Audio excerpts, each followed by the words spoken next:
She posted a TikTok captioned, "Dating down builds character," with me in the background. Her friends were commenting laughing emojis, and "Girl, you're so real for this." I didn't say a word, just packed my things and left that night. 2 weeks later, her best friend sent me a screenshot. She deleted every post and was asking if anyone had a way to reach me. I never thought I'd be on the receiving end of viral humiliation. But social media has a way of turning private moments into public spectacles, and relationships into content. Mia and I met at a music festival 3 summers ago. I was doing freelance sound work for one of the smaller stages, and she was taking photos for a lifestyle blog. We got talking during a set change, exchanged numbers, and the rest was history. I was instantly drawn to her creativity, her energy, her ambition. She worked as a content creator for a fashion subscription service, styled photo shoots, and had a growing social media presence of her own. I'm a sound engineer for an indie recording studio, a job I love, but one that certainly doesn't come with fame or fortune. Despite our different worlds, we connected over shared tastes in music and food. 6 months into dating, we moved in together into her apartment, which made financial sense since she had a rent-controlled place in a good area of the city. I paid my share, but the lease remained in her name. Everything seemed perfect, until the algorithm showed me something I was never meant to see. It was a random Wednesday. I was browsing TikTok during lunch break. I didn't follow Mia's account since her content was mainly fashion and lifestyle stuff that didn't interest me, but we supported each other's careers in other ways. She never pushed me to engage with her content, saying it wasn't my demographic anyway. But that day, a video appeared on my For You page, Mia in our apartment lip-syncing to some trending audio about settling. I initially smiled, recognizing our living room, until I noticed myself in the background, headphones on, mixing a track at my desk. The caption hit me like a physical blow. "Dating down builds character. #trust the process." For a moment, I thought it must be some joke I wasn't getting, but as I checked the comments my stomach dropped. "Girl, you're so real for this. The way he has no idea. Invest in potential, but don't wait forever." And Mia's replies, each one worse than the last. "Gotta start somewhere. The apartment is mine anyway." He's sweet, but this isn't the final stop. I watched the video again. In the background, completely oblivious, I was nodding along to whatever track I was working on that day. She'd filmed this while I was in the same room, captioned it to belittle me, and shared it with her 67,000 followers. The comments kept coming. People I'd never met dissecting my appearance, my career, speculating about my income. Some of her friends I recognized by username, adding their own laughing emojis and supportive comments. I closed the app and sat there. My lunch forgotten. Everything suddenly made sense. Her reluctance to introduce me to new work contacts, the way she'd steer conversations away from my career at parties, her suggestions about more professional clothes or finding a better paying job at a commercial studio. I wasn't her partner. I was her content, her charity case, her stepping stone. I didn't call her, didn't text, just returned to the studio and focused on the session I was engineering that afternoon. The artist was recording a breakup song, ironically enough. I gave it everything I had, channeling my shock and hurt into creating the cleanest, most emotionally resonant mix possible. By the time I got home that evening, I'd made my decision. Mia was filming something in the living room, her ring light creating that perfect glow she carefully cultivated. She smiled when she saw me, paused her recording. "Hey, I'm almost done here. Thought we could order from that Thai place tonight?" I nodded, walked past her to the bedroom. She didn't follow, just resumed talking to her phone like nothing was wrong. While she finished her content, I quietly packed a single suitcase.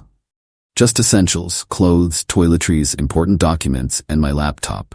I took nothing that could be considered ours. No photos, no mementos, nothing she'd purchased or that we bought together. When I emerged with my suitcase, she was reviewing her footage, scrolling through filters. "Going somewhere?" she asked, barely looking up. "Yes." That got her attention. She glanced at the suitcase, brow furrowed. "What's going on?" I simply showed her my phone, open to her TikTok. "Dating down builds character?" Her expression shifted from confusion to recognition to something approaching shame, but not quite reaching it. "It's just content, babe. It's not serious." My followers eat that stuff up. She forced a laugh. It's just a persona I play online. The comments from your friends, those a persona too? She set her phone down, suddenly defensive. You're overreacting. Everyone exaggerates for social. It's not real life. It's real enough that you filmed me without my knowledge, mocked me to tens of thousands of people, and let your friends join in. I picked up my suitcase. If I'm holding you back from whatever level you think you should be dating at, I'll remove myself from the equation. Don't be dramatic. She stood now, annoyed. It's just a stupid video. You're going to throw away our relationship over this? Our relationship ended the moment you decided I was content rather than a partner. I headed for the door. I'll arrange to get the rest of my things later. Wait, where are you going? We need to talk about this. This is my apartment too. Exactly. It's your apartment, as you pointed out in your comments. I'm sure you'll be fine without my portion of the rent. I turned back one last time. I hope the engagement was worth it. She called after me as I walked out, her voice rising in panic as the reality sank in. I didn't answer. Just got in my car and drove to a friend's place, where I'd arranged to crash until I figured out next steps. That night, my phone blew up with messages from Mia, ranging from defensive, "It was just a joke," to angry, "You're proving my point by being so sensitive," to tearful apologies, "Please come home, I'll delete it right now."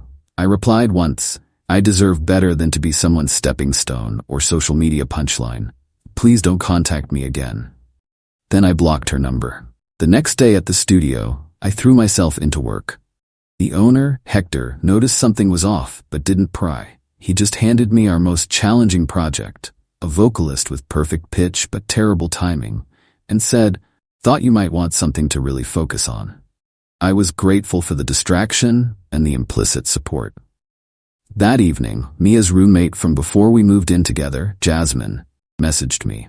We'd always gotten along well, bonding over our shared love of underground hip-hop that Mia found too aggressive.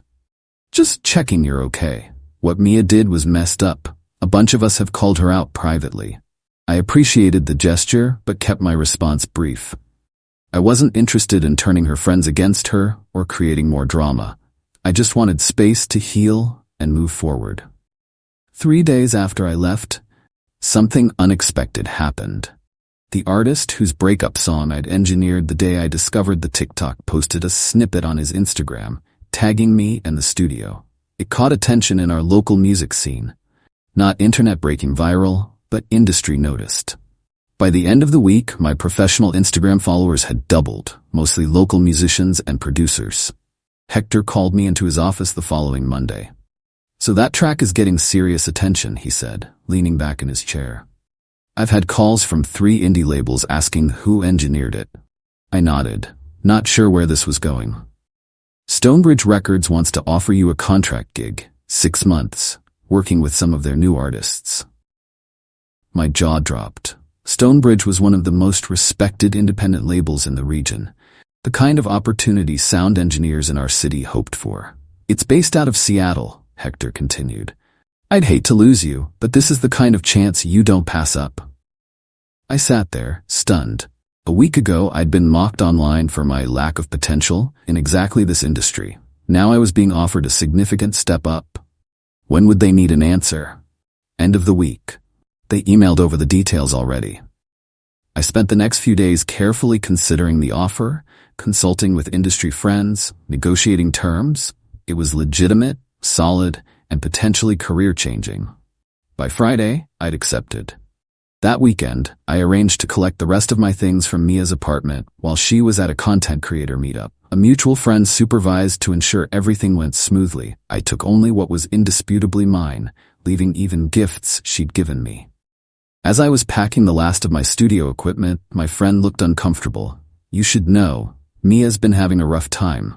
Her engagement dropped after she deleted that TikTok and a bunch of other posts with similar vibes. Some brand deals are on hold." I paused. "She deleted it?" "Yeah, and a bunch of others." Apparently, her followers called her out pretty hard once the initial wave of support died down. People started commenting that it was toxic and mean. Then a couple of larger creators stitched it, using it as an example of relationship red flags. I hadn't sought revenge or public vindication. I'd simply removed myself from a situation where I wasn't respected. The rest had happened organically. The natural consequences of putting cruelty online for clout. I'm not celebrating her downfall, I said honestly. I just couldn't stay with someone who saw me that way. My friend nodded. For what it's worth, I think she genuinely regrets it. Not just the consequences, but what she did. Maybe that was true. But regret wasn't enough to rebuild the trust that had been shattered. 2 weeks after I'd left, as I was finalizing arrangements for my move to Seattle, I received a message from Jasmine with a screenshot attached. It was Mia's private Instagram story, a black background with white text reading, "Does anyone have a current way to contact Ray? It's important." Jasmine's message said, "Thought you should know she's looking for you.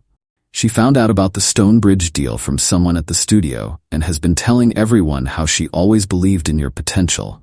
Just a heads up, in case she finds a way to reach out." I thanked Jasmine for the warning, but took no action. Mia's sudden renewed interest in me now that my career was taking off told me everything I needed to know about her character. 3 days before my planned move, Mia managed to reach me through a professional email address she found on the studio's website. "Ray, I need to talk to you. Please. I know I messed up badly, but you have to let me explain. I never meant to hurt you. It was stupid content for engagement, not how I really felt. I'm so proud of your new opportunity. I always knew you were talented. Please give me a chance to make things right. I miss you. I love you." I sat with the email for a day before responding. "Mia, I wish you well in your career and life. What happened between us wasn't a misunderstanding or a joke taken wrong. It was a fundamental lack of respect.